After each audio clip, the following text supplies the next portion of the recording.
The number of people infected with coronavirus in Singapore is uprising, becoming the country with the most infected active cases in Southeast Asia now. Wow! So-called a smart nation, yet this kind of not smart thing is happening in Singapore. What are the Singapore government and its minister doing? Why are they so stupid, stubborn and so square in dealing the crisis? S. What's up, guy? And I'm so jealous because I'm now not in Singapore. Otherwise, we'll get all kind of benefits from the government, including the free food from them. Yeah, the government is providing everything for the people. And that's why they are so stupid, stubborn and square to treat Singaporeans as well as the foreigners like this. The main reason why Singapore has so many cases is that the government has been honestly reporting the cases without any covering up. As for Taiwan, no, they won't do that. They are full of lies and they are under-reporting. How can we able to believe the Taiwan government? Especially there were already 3 Navy ships coming back with full of infection. Then how could their figure be so low? Only stupid people will believe it. On the other hand, the Singapore government is so square to report everything, while others, including Taiwan, were restricting people, including own citizen arrival from highly infected countries. Singapore government were working hard like mad cows in finding every possible way to bring its citizens back. Hello, Mr. Lee Hsien Loong, can you bring me back? I'm now still stuck in Philippines. I think better not. Me better stay here since Singapore is still very highly infected.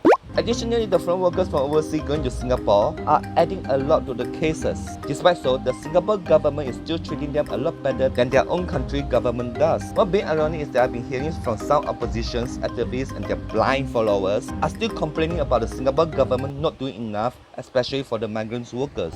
OMG, why do these people need to care about the migrant workers since they have been complaining about why the government has not been putting the Singaporeans first? Sometimes I really think that these oppositions or activists are just hypocrites, and their followers can be so blurred like sotong. For those opposing against the government, are they really doing that for Singapore or just for the sake of opposing? In what way the Singapore government is not doing enough for these low-paid migrant workers? What do they want the government to give them further? Personal bathroom, gold standard service, chicken curry or nasi lemak every day, super high-speed Wi-Fi, a personal bedroom or whatever? The government is going to do all this. It will owe all Singaporeans a big explanation because they will be wasting the state funds and resources unnecessarily and stupidly. It will be unfair to many low-income or jobless Singaporeans if the government is going to adopt such policy. Whatever the migrant workers are receiving right now is already more than enough. And the government is treating them more than human, considering the cost of living in Singapore is very super high. If these workers were in other countries, including the one in the West where a lot of people are praising about,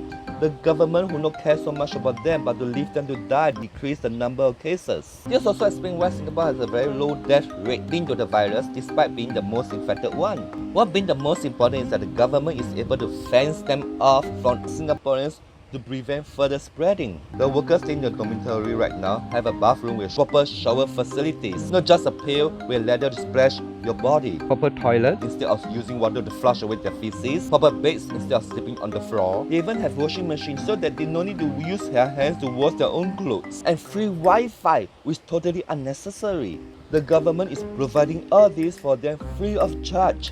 And this is ridiculous, and that's the reason why I'm so jealous. And even if the condition is very bad for them, should the Singapore government be responsible? They are foreigners, not Singaporeans. It should be their employer or the dormitory company who are earning big dollar has a major role to play to take care of the workers. Ministry of Manpower, MOM, could even give them 3 meals a day. Yet some of the workers are not appreciative and they could throw the food away. Come on, no matter what, it's still food. And it's better than nothing, right? If they don't like the free meal, they could return back to the government or we could eat again to suit their own taste, since there's even a proper kitchen provided for them to use for free. Even gas, the fire or whatever, electricity are free too.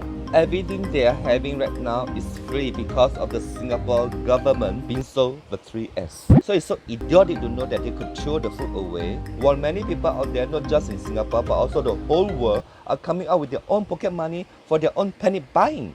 Despite what the government has been doing everything for the foreign workers, there are still many good for nothing acting smart and behaving like they were some kind of goody-goody or whatever, are still ranting about the government, and they could come up with this kind of shameless and meaningless petition. Seeing this kind of long petition is so sibei sian. The government has done enough for all these foreigners, and in addition, they are going to spend a lot of money to build a big shelter for them to ensure their safety and to protect Singaporeans. It's already enough. Before that, I could complain that the government is caring too much for them more than for me. Don't they have their own government to look after them? Or what about their own embassy? Can now ask Duterte to take care of me? Ask Lee Hsien Loong for help? Of course not. I'm so jealous. If you like my video, remember to subscribe and share. If not, bye.